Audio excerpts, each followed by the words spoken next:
Obrigado. Graça e paz a todos. Uma boa noite, amém. Bom, eu vou começar dizendo para você o seguinte: você veio hoje, vai precisar vir amanhã cedo e vai precisar vir amanhã à noite, porque é uma conferência, ok? Então, o que eu vou falar hoje aqui vai continuar amanhã, de manhã, e depois vai continuar amanhã à noite. Então, você que não vai poder vir, depois vai ter que pedir para quem veio contar para você o resto, ok? Mas eu quero começar convidando você a abrir sua Bíblia comigo no Evangelho de Marcos. Poderíamos abrir também no Evangelho de Mateus, se fosse o caso, Mateus 4, mas vamos abrir em Marcos capítulo 1. Vamos ler apenas 2 versículos aqui. Depois que João, versos 14 e 15, depois que João foi preso, Jesus foi para Galileia, proclamando o Evangelho de Deus, proclamando as boas notícias de Deus. O tempo é chegado, dizia ele, o reino de Deus está próximo. Numa tradução mais literal, o reino de Deus foi aproximado. Arrependam-se e creiam no Evangelho. O tempo é chegado. O que significa isso? Jesus, ele começa o ministério dele proclamando para a nação de Israel uma expectativa que eles carregavam no coração em relação à história judaica, a história de Israel. Então, quando a gente lê o Novo Testamento, a gente lê os Evangelhos e a gente vê Jesus falando a respeito do reino, como por exemplo, nós acabamos de ler aqui, nós vamos perceber que ele está se dirigindo a um grupo de pessoas que têm alguma noção, alguma perspectiva na sua mente a respeito do que seja essa realidade do reino de Deus.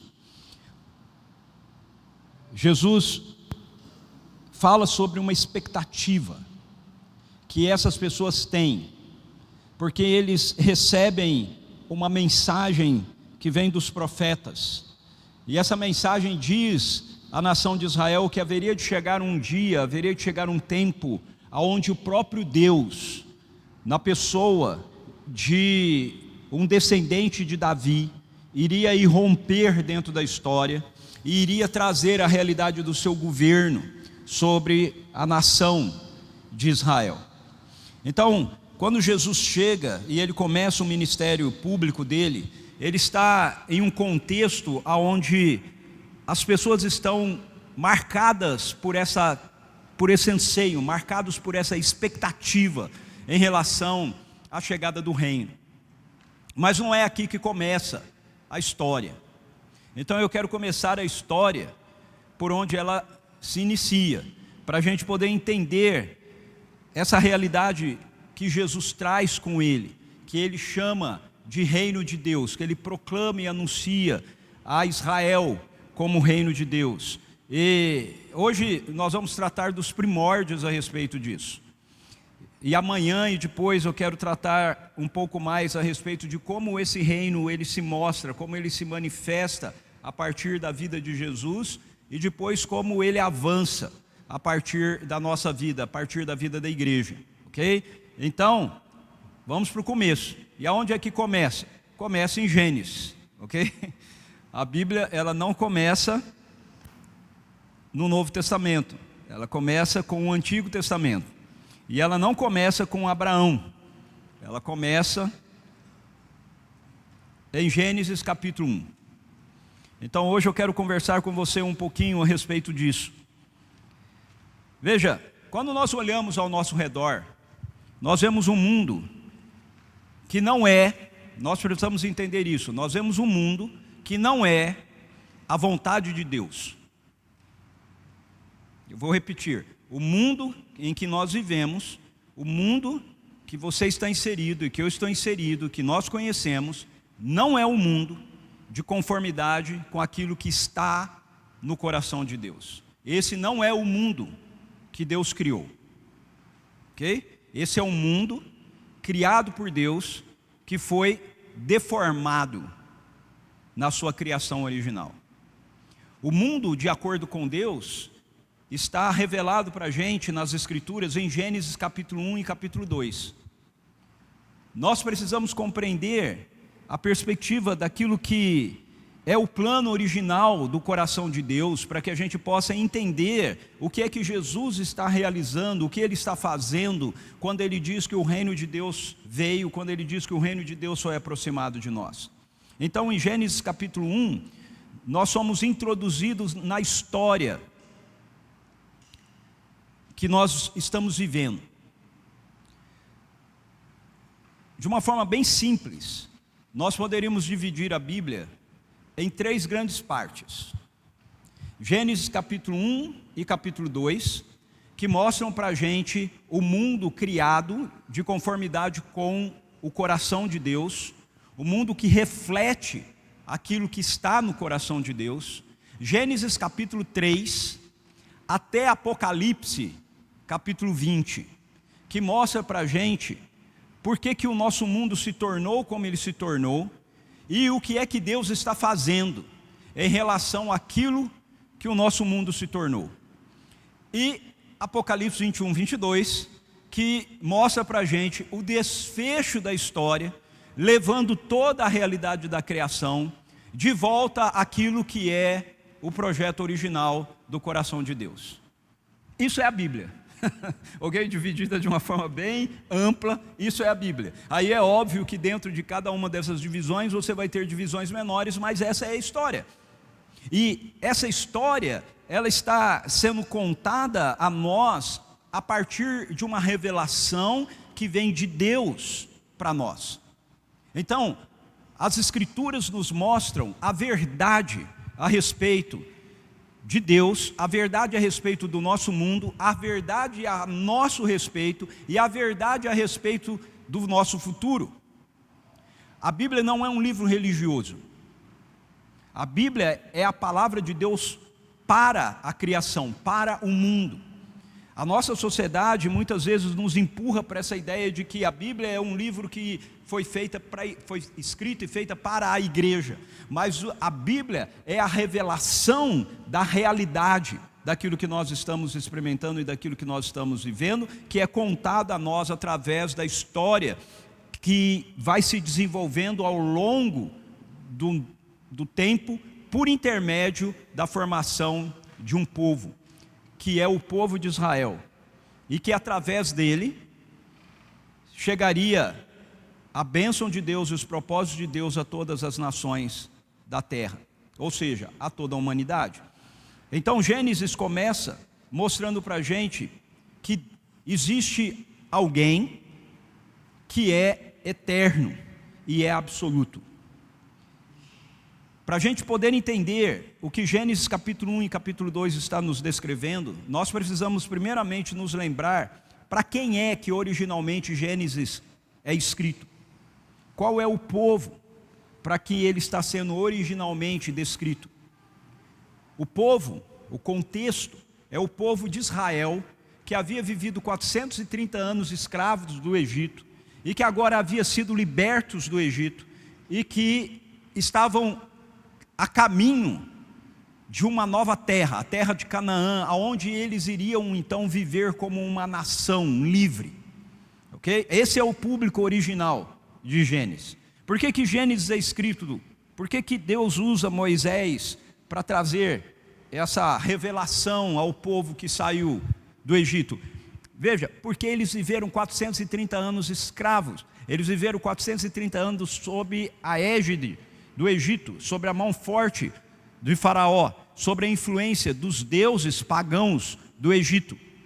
Então, quando você lê o livro de Gênesis, o que Moisés está fazendo, ou o que Deus está fazendo através do autor, é mostrando para aquele povo, e consequentemente para todos nós, que existe apenas um Deus verdadeiro, existe apenas um Deus eterno, que é Ele, que Ele vai se revelar a essa nação, ok? Ele se revela lá em Êxodo: eu sou Yahvé, né? O eu sou, o eterno eu sou, e etc. E Moisés está contando quem é Ele.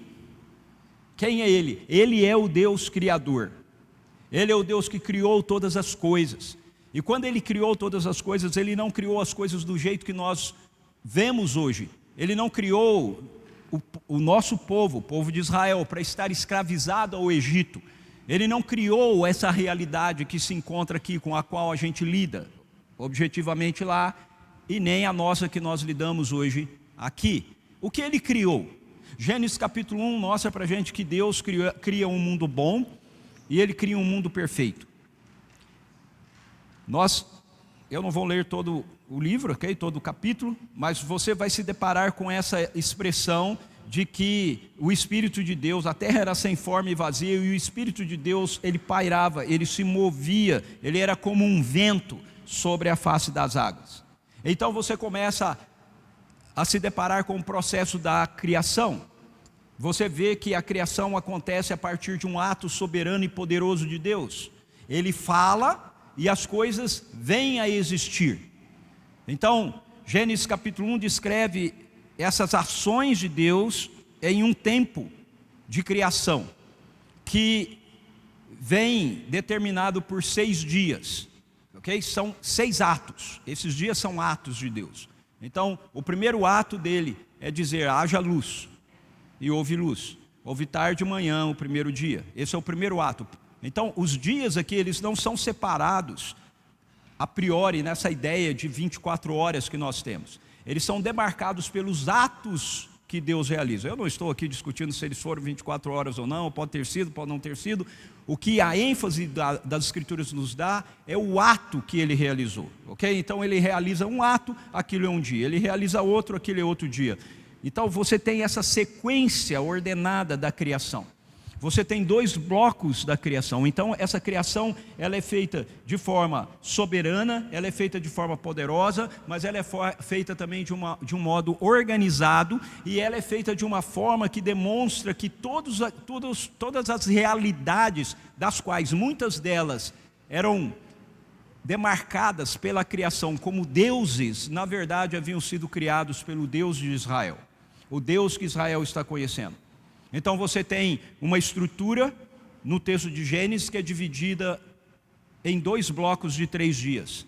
Nos 3 primeiros dias, Deus cria os elementos. Ele cria a luz, Ele faz a separação da água e da terra, Ele cria a terra seca, Ele cria o firmamento, depois Ele cria a terra seca, fazendo separação entre água e terra. Então você tem a criação de elementos, ok? A luz, o firmamento e depois a terra, a parte seca, as águas se ajuntam. Nos próximos 3 dias, você vai ter a criação dos elementos que povoam esses ambientes que Deus havia criado. Veja, no primeiro dia Ele cria a luz, no 4º dia Ele cria os luzeiros. Isso é importante, para nós isso pode não parecer muita coisa, mas isso é muito importante dentro da narrativa. Por quê? Porque o luzeiro maior, o sol, para o egípcio é Ra. É o Deus Ra, é o Deus supremo, ok? Do panteão de deuses egípcios. E o que o texto bíblico está nos mostrando é que, diretamente para o israelita que lesse isso, é que o Deus egípcio Ra, ele foi criado pelo Deus de Israel no 4º dia, ok? Então ele não é um Deus. Ele é uma criação, ele não tem um poder. Essa é a comunicação de Gênesis 1, ok? Dentro do contexto onde eles estão inseridos. A mesma coisa vai acontecer com o 2º dia e a criação dos peixes que vão povoar as águas, ok? As aves que vão povoar o céu. E depois, no 6º dia, na criação dos animais que vão povoar a terra. E dentro dessa narrativa, nós vamos chegar então à parte mais importante de Gênesis, capítulo 1, que é narrado para a gente a partir do verso 26. No verso 26 você vai ter uma mudança de fala, uma mudança de forma na criação. Até aqui, as coisas passam a existir a partir de uma palavra liberada de Deus para fora dele. Ele diz, faça-se tal coisa, e acontece. Faça-se tal coisa, e acontece. multiplique-se assim, e acontece. Ele fala e as coisas acontecem, mas quando a gente chega no verso 26, você tem uma mudança na narrativa. É dito assim: então Deus disse: façamos o homem, façamos os seres humanos, a nossa imagem, conforme a nossa semelhança. Dominem eles sobre os peixes do mar, sobre as aves dos céus, sobre os animais de rebanho, sobre toda a terra e sobre todos os animais que rastejam sobre a terra. Então Deus criou o ser humano, a sua imagem, a imagem de Deus o criou, homem e mulher os criou, e Deus os abençoou e lhes disse: sejam férteis, multipliquem-se, encham e subjuguem a terra, dominem sobre os peixes do mar, sobre as aves dos céus e sobre todos os animais que rastejam sobre a terra. Então perceba, você tem uma mudança aqui na narrativa. Tudo está sendo criado de uma forma ordeira, de uma forma soberana, de uma forma poderosa, de uma forma onde sobre a palavra de Deus, o comando da palavra de Deus, as coisas surgem. Ele está falando para fora dele, mas aí ele resolve criar um ser, e para criar esse ser, ele não vai falar para fora dele, ele vai falar para dentro dele, para dentro da comunidade trinitária. Ele não vai dizer: haja o ser humano, ele vai dizer: façamos o ser humano. Em toda a criação, em toda a narrativa da criação, você não tem molde, a não ser, podemos dizer assim, a imaginação dele, a imaginação de Deus. Mas agora ele vai criar um ser que tem um molde. Façamos o ser humano a nossa imagem e a nossa semelhança. Ou seja, ele é o nosso molde, ele é o nosso modelo. Então, ele cria esse ser. O que faz o ser humano ser distinto de tudo mais da criação é isso. Até mesmo em relação aos próprios anjos. Nós fomos criados à imagem e à semelhança de Deus. O que isso significa? Isso significa que nós somos seres criados para que, dentro da criação física que Deus havia realizado, nós fôssemos portadores da sua glória, nós fôssemos portadores da sua imagem, nós fôssemos a manifestação na criação visível do Deus invisível que Ele é.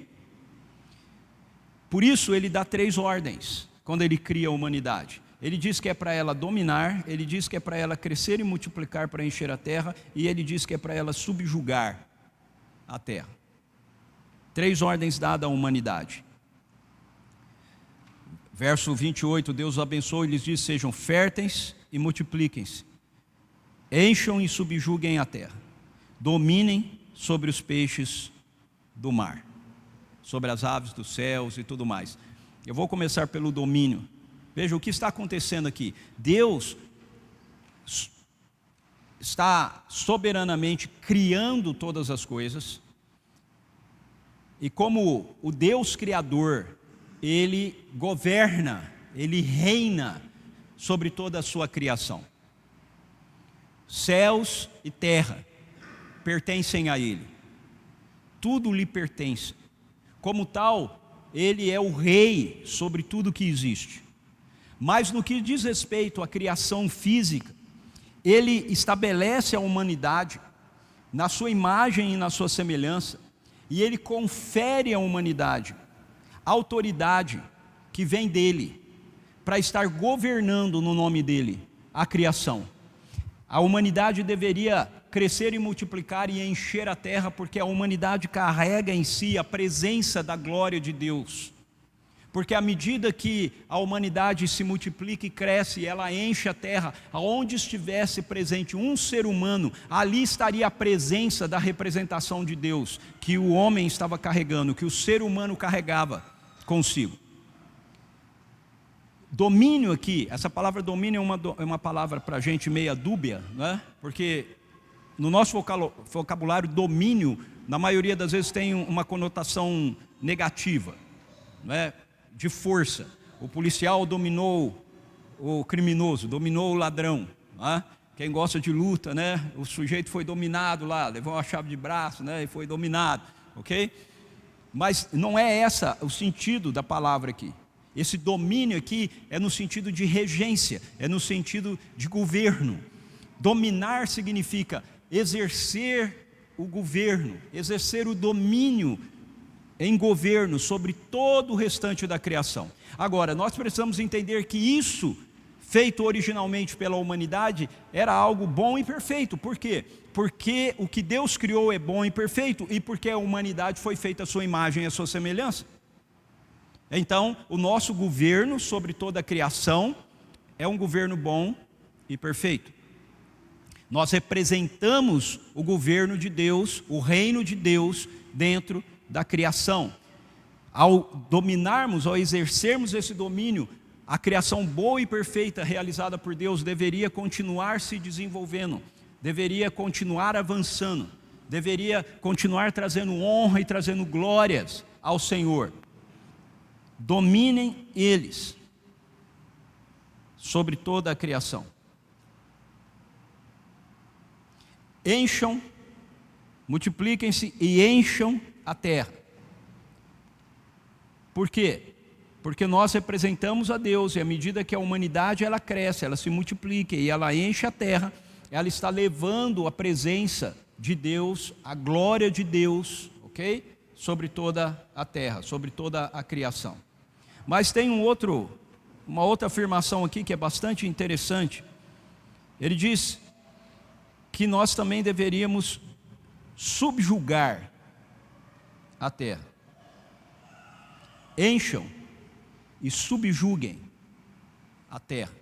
No capítulo 2, no versículo 15, o capítulo 2 de Gênesis é a descrição detalhada da criação do sexto dia, ok? O capítulo 1, você tem a descrição da criação completa, geral, uma descrição geral da criação. No capítulo 2, você tem a descrição detalhada de como foi a criação do sexto dia.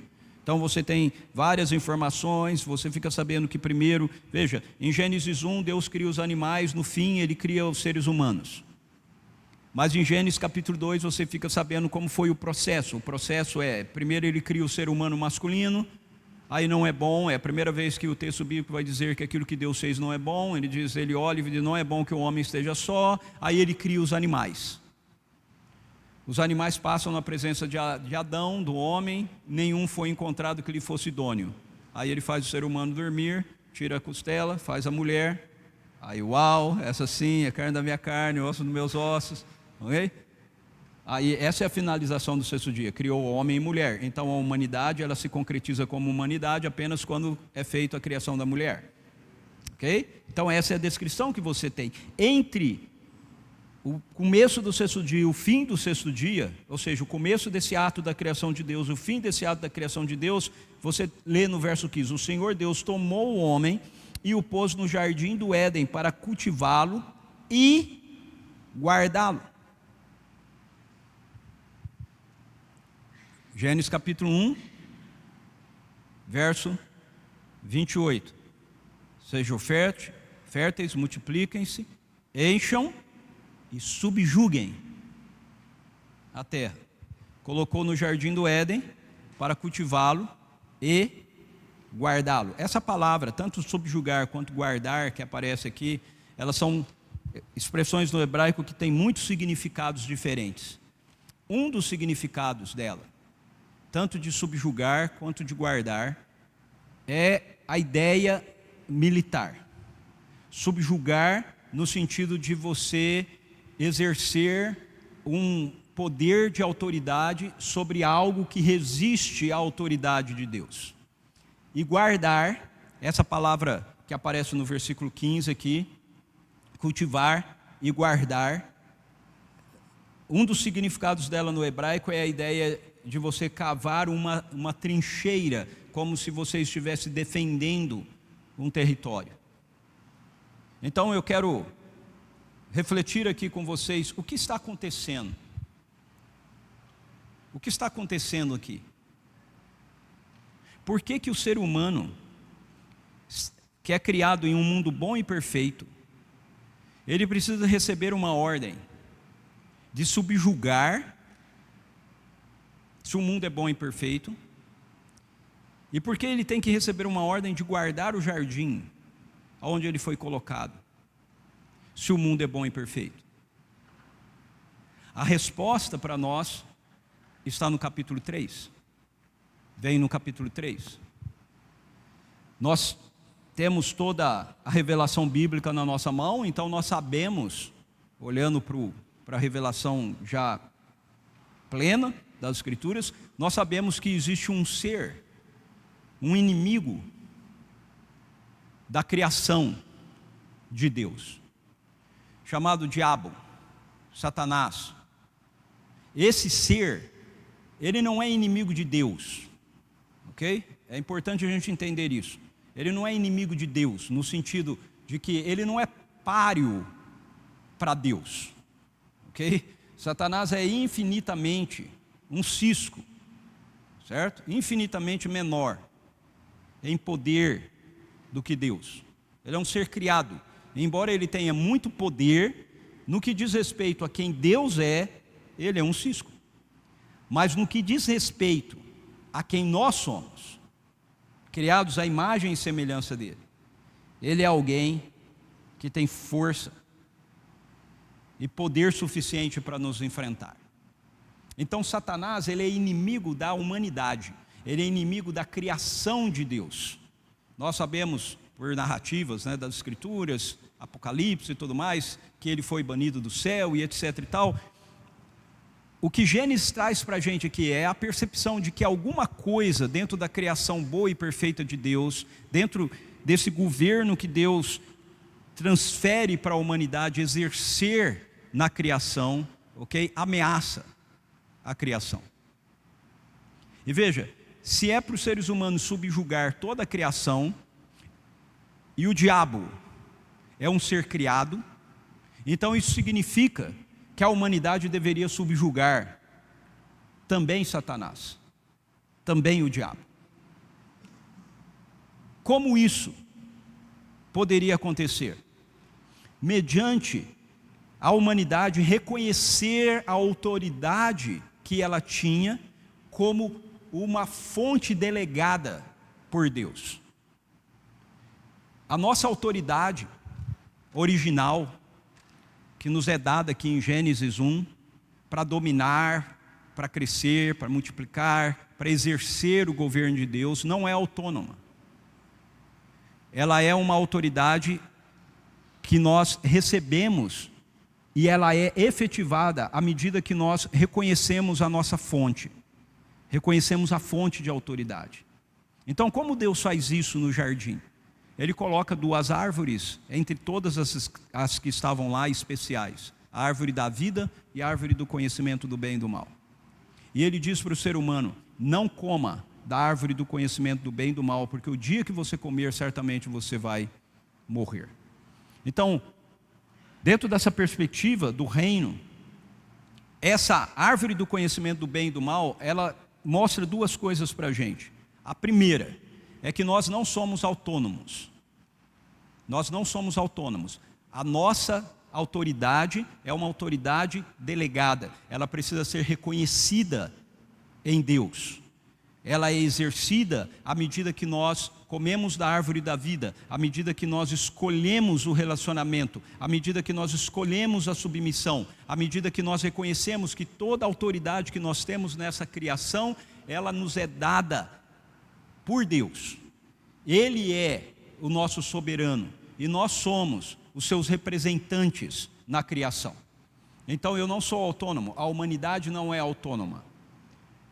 A segunda coisa que a árvore do conhecimento do bem e do mal nos mostra é que nós não somos seres autômatos, ok? Não somos autônomos e não somos autômatos, ou seja, nós não somos seres programados, nós não somos robôs, nós não estamos sendo enganados por Deus, nós não estamos sendo manipulados por Ele para que a gente possa obedecê-lo. Nós temos na árvore do conhecimento do bem e do mal a garantia de que nós somos seres realmente criados à imagem e semelhança dele. Ele é um ser livre, ele tem relacionamento por opção dentro da comunidade da Trindade, e nós somos criados para responder isso em amor da nossa parte. Então, haveria a possibilidade de nós desobedecermos, de nós nos rebelarmos, de nós fazermos o contrário. Veja, você nunca saberia se você de fato é um ser que foi criado à imagem e semelhança de Deus. Deixe-me fazer apenas um parênteses aqui. Depois que nós comemos da árvore do bem e do mal, nós perdemos isso, ok? Todo ser humano nasce escravo do pecado. Nós não temos mais essa liberdade depois da queda. Mas eu estou falando na criação, ok? Na criação nós tínhamos essa liberdade, certo? Nós tínhamos a liberdade de comer ou não comer, de escolher comer ou não comer. Não coma da árvore, porque se você comer, você certamente vai morrer. Adão e Eva, a humanidade na sua criação original, não sabia nada sobre isso. Se eu falar para você hoje, não tome esse copo aqui porque tem veneno, se você tomar você vai morrer, você sabe do que eu estou falando, não é? Porque você conhece gente que morreu, então você sabe o que é isso. Eu não vou tomar esse negócio não porque eu vou morrer, ok? Você sabe o que é a morte, mas pense, ele está falando com Adão. O que é a morte?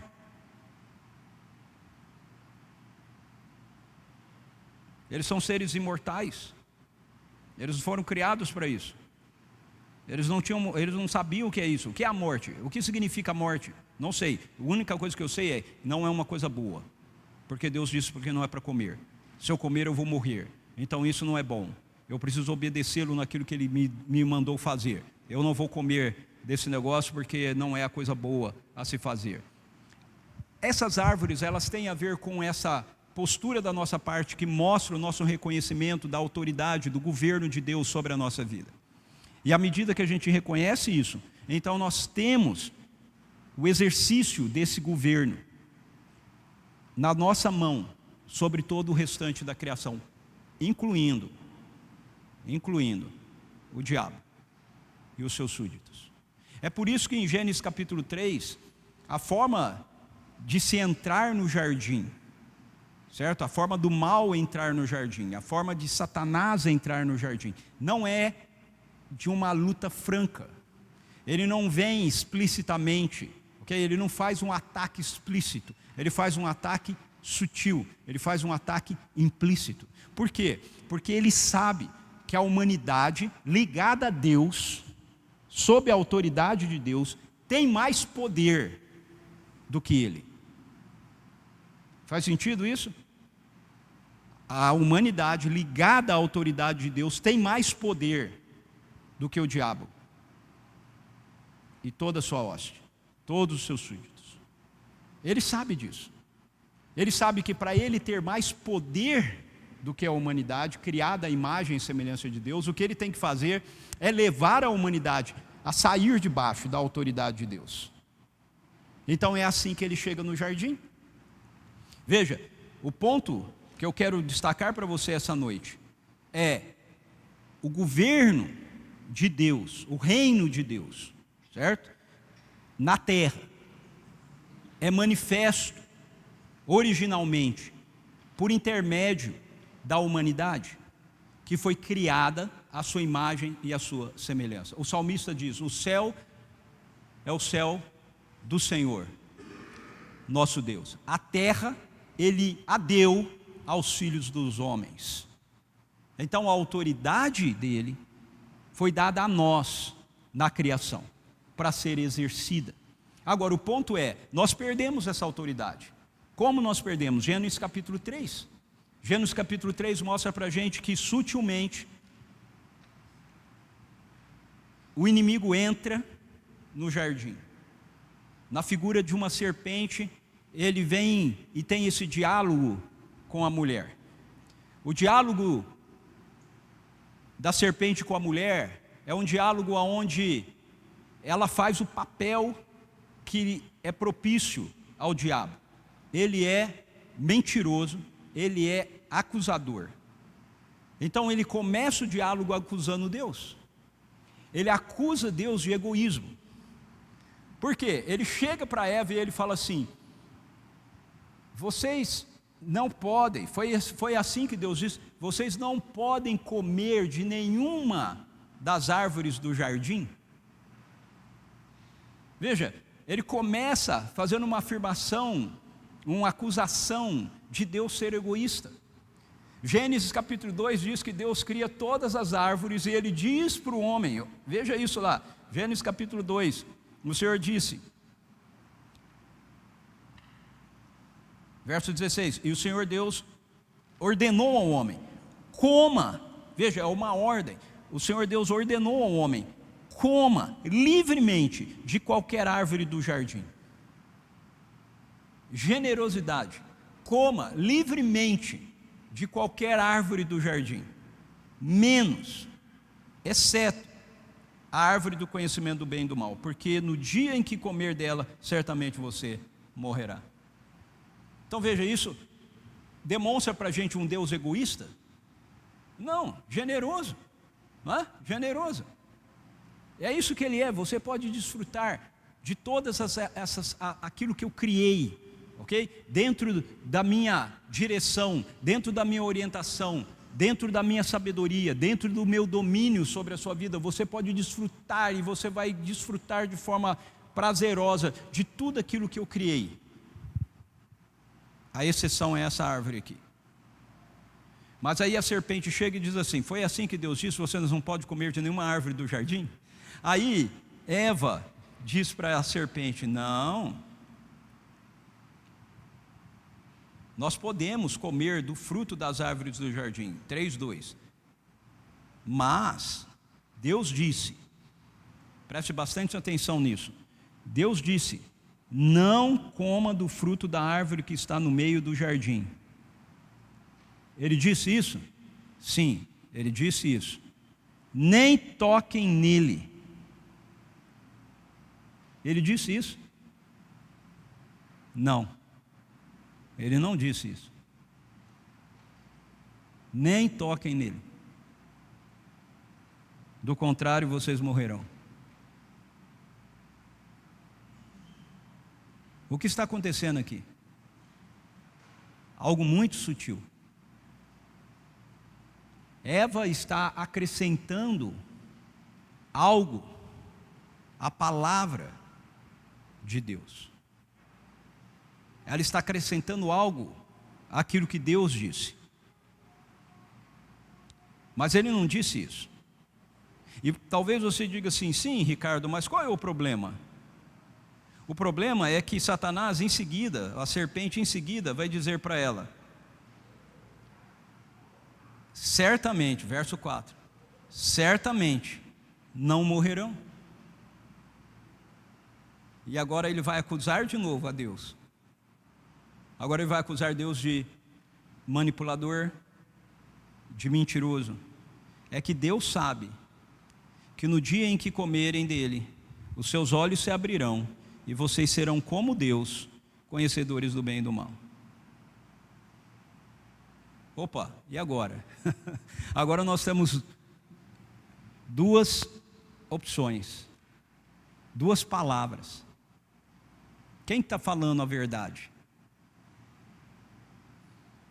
A serpente ou Deus? Eva está agora diante dessa realidade, diante dessa situação. Quem diz a verdade? A serpente questiona. Ele não está falando a verdade. Ele não quer que de fato vocês sejam como ele.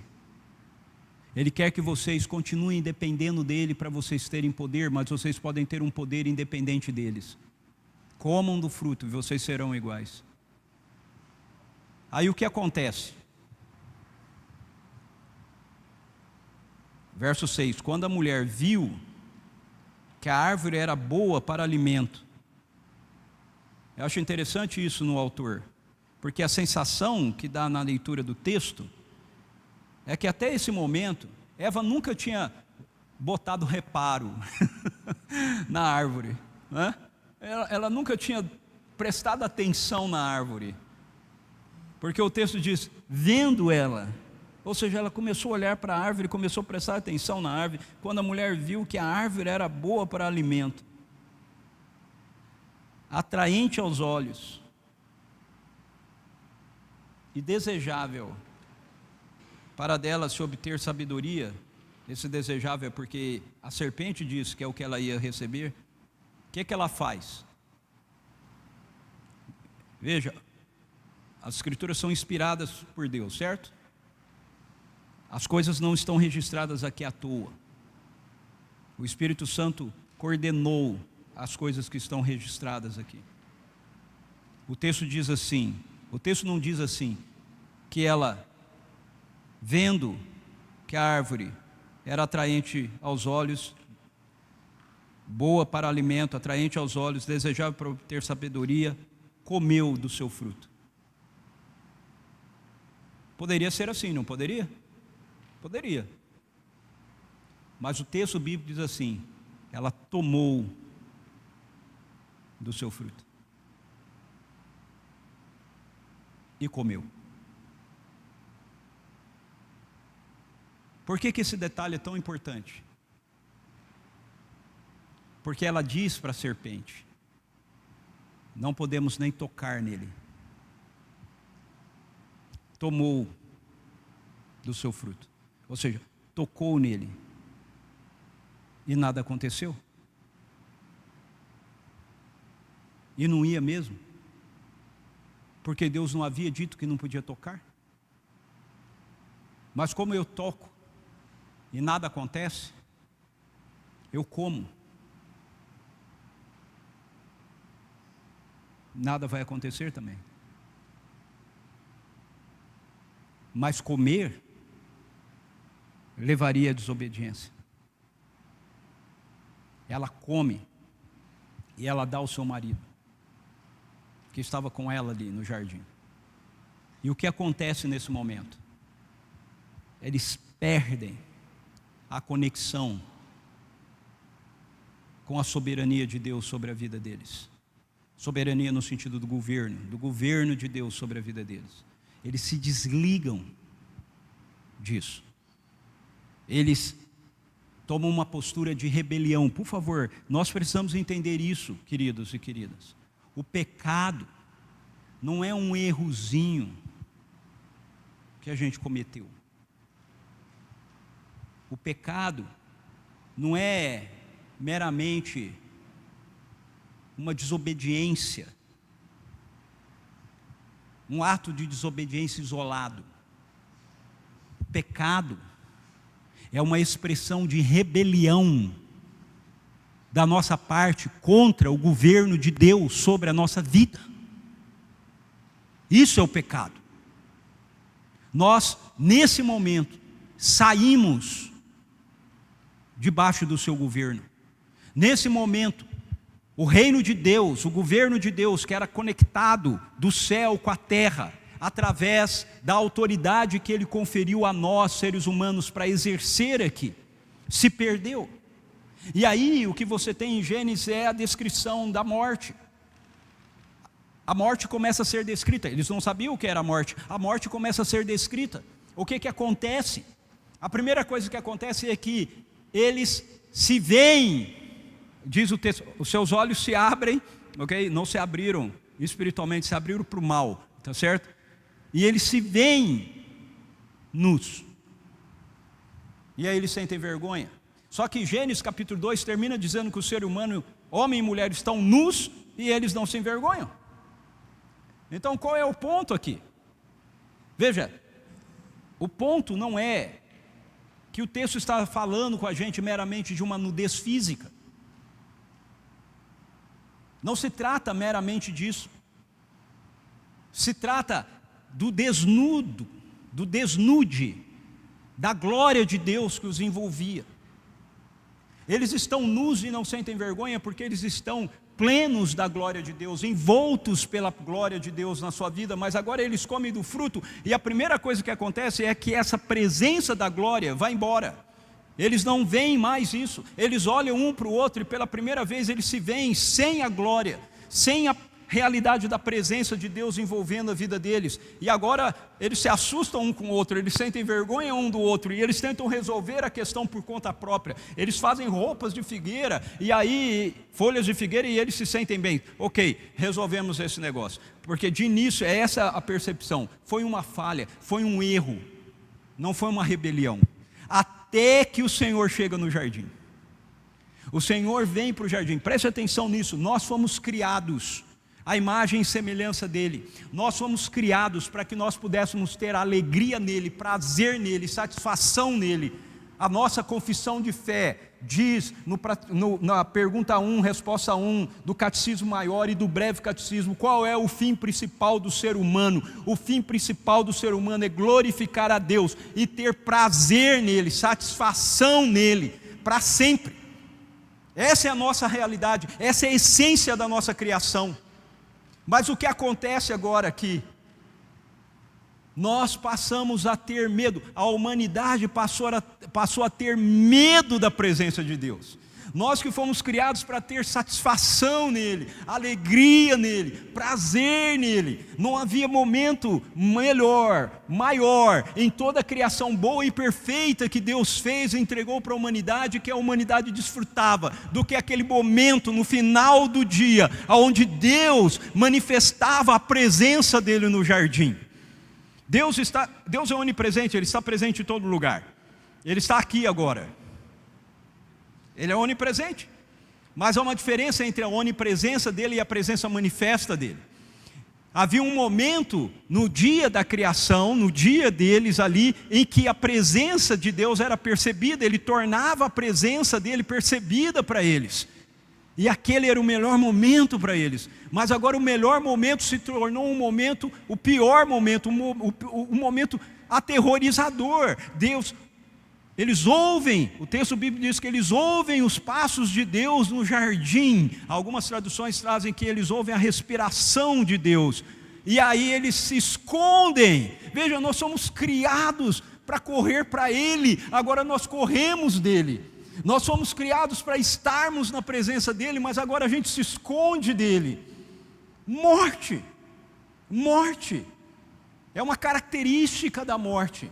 A humanidade passa a ter medo do seu Criador, a se ausentar dele. Preste atenção nisso, por favor. A realidade do reino de Deus não faz uma separação por causa do nosso pecado entre ele e nós, faz uma separação por causa do nosso pecado da nossa parte para com ele.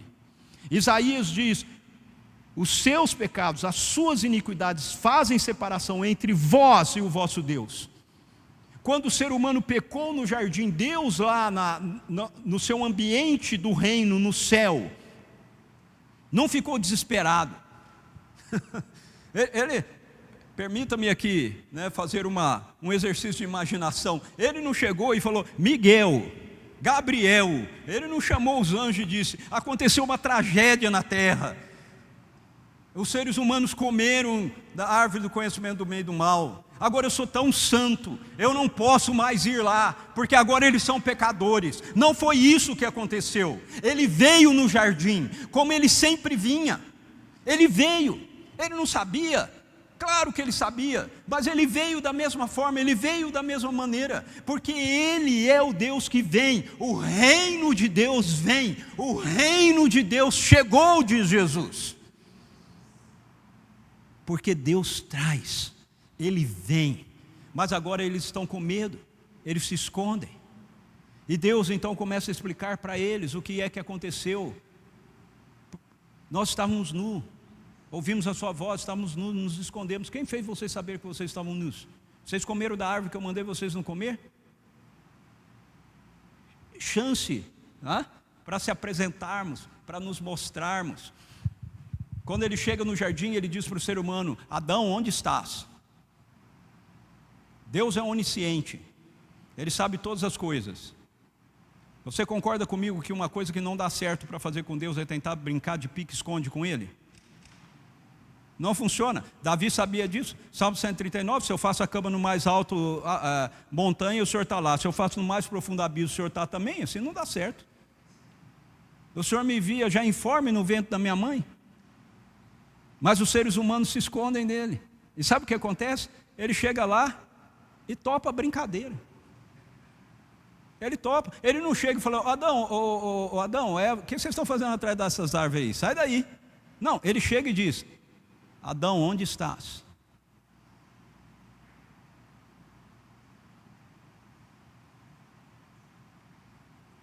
Ele nos dá a chance, a oportunidade de nos apresentarmos, de nos colocarmos diante dele.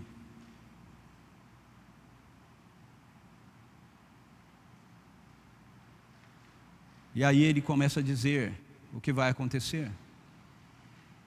Foi a mulher que o Senhor me deu. Foi a serpente que me falou. A maldição vem sobre a criação. Morte. A maldição vem agora na relação da criação com aqueles que deveriam dominá-la, com aqueles que deveriam geri-la, com aqueles que deveriam fazer com que ela avançasse facilmente. Ele diz: agora a criação não vai mais colaborar com o domínio de vocês, com o governo de vocês, ela vai se tornar resistente. O suor do teu rosto, você vai ter que comer o seu pão. Agora entra a dor, entra a morte, entra a enfermidade, a morte física, entra a enfermidade, entra todas essas realidades. Bem-vindo ao mundo que você está vivendo. Esse não é o mundo que Deus criou. Esse é o mundo que eu e você, como seres humanos, deformamos. Esse é o mundo que foi colocado sobre nossa responsabilidade, nosso governo, para que nós fôssemos seus embaixadores, seus representantes da realidade do céu na terra. E nós entregamos na mão do inimigo, nós entregamos na mão do diabo. Mas no meio do caos, você tem os sussurros, os prenúncios da boa notícia. Três coisas, na verdade, acontecem aqui em Gênesis 3. E aí eu vou terminar com elas, e você tem que voltar amanhã. A primeira, Deus faz uma profecia. Ele vira-se para a serpente, que ele sabe que é o diabo. E ele diz para ele assim: você acha que se deu bem, né? Contra eles, que eu criei a minha imagem e semelhança, pois eu vou dizer para você, um deles, uma semente, um fruto do ventre da mulher, não eu podia, lembra? Satanás é pó para Deus, ele podia fazer assim e acabar com tudo. Ele diz: não eu, aquele que você acha que você destruiu, aqueles que você acha que você derrotou, um deles, um filho, uma semente dela, vai esmagar a sua cabeça e você vai ferir o calcanhar dele. A segunda coisa que acontece, Gênesis capítulo 3, versículo 21 diz: Deus faz roupas de pele e veste os seres humanos com elas. O que está acontecendo aqui? O que está acontecendo aqui é substituição, é propiciação. É Deus ensinando para a humanidade que a partir daquele momento, para eles estarem vivos, alguém inocente precisaria derramar o sangue em favor deles. De novo, não é por acaso essas coisas na Bíblia, meus irmãos. Se nós acreditamos que ela é um livro inspirado, nós não podemos olhar para essas coisas e achar que são casuais. Poderia ter sido roupa de seda. Havia o bicho da seda lá no jardim. Poderia ter sido roupa de linho. Havia linho no jardim. Mais tarde Deus vai dizer que os sacerdotes têm que usar roupa de linho para não suar. Havia algodão. Ou seja, Deus poderia ter feito roupas das mais diversas formas. Mas o que Ele faz? Ele faz roupas de peles. Ou seja, a morte física no jardim. Quando eu era pequeno, na escola dominical, lá na minha igreja presbiteriana em Ribeirão Preto, eu fui ensinado que o ser humano morreu espiritualmente no jardim, não morreu fisicamente. Mas depois que eu cresci, que eu comecei a estudar a Bíblia, que eu fiz teologia, fui estudar e etc., eu descobri que não é isso que aconteceu. Houve morte física no jardim. O que acontece é que não foi o ser humano que morreu, alguém morreu no lugar deles. Okay? Alguém foi sacrificado naquele jardim pelos seres humanos, para que eles, eu, você, a humanidade não precisasse morrer. Animais inocentes morreram. Da onde você acha que veio o conceito de sacrifício? Ele é sistematizado na lei de Moisés, mas você chega em Gênesis 4, você encontra Abel indo levar um sacrifício diante do Senhor e ser aceito por ele. Enquanto Caim leva do seu trabalho, do seu esforço, da vitória que ele teve sobre a terra, as obras dele, e Deus rejeita. Mas Abel leva de um sacrifício. Alguém inocente, Senhor, está morrendo no meu lugar, por isso eu posso ter acesso a Ti. Abel é recebido, Caim não. Da onde veio isso? Do jardim. Do jardim. Agora, os seres humanos não estão mais cobertos pela glória de Deus. Os seres humanos estão cobertos pelo sangue inocente de um cordeiro. Até que venha o Cordeiro Santo de Deus, que vai nos cobrir. Sabe, quando Adão olha para Eva agora e Eva olha para Adão, eles se lembram que eles estão vivos porque alguém morreu por eles. Porque eles estão vestidos com roupas de pele. Paulo, lá no Novo Testamento, vai dizer que eu e você estamos revestidos de Cristo Jesus. Nós estamos vivos porque alguém inocente morreu por nós. Essa é a segunda coisa que acontece. A terceira coisa que acontece é que Deus coloca os seres humanos para fora do jardim. Veja, isso não é castigo, ok? Isso é graça. Por quê? Para que a gente não coma da árvore da vida e a gente vá permanecendo nessa situação de queda, de rebelião para sempre. Então Ele nos coloca para fora do jardim. Por quê? Porque desde antes da fundação do mundo, o sangue do Cordeiro foi vertido por nós. Porque desde antes da fundação do mundo, Deus tinha um plano para poder trazer de volta uma humanidade que Ele tinha escolhido para ser redimida pelo Cordeiro.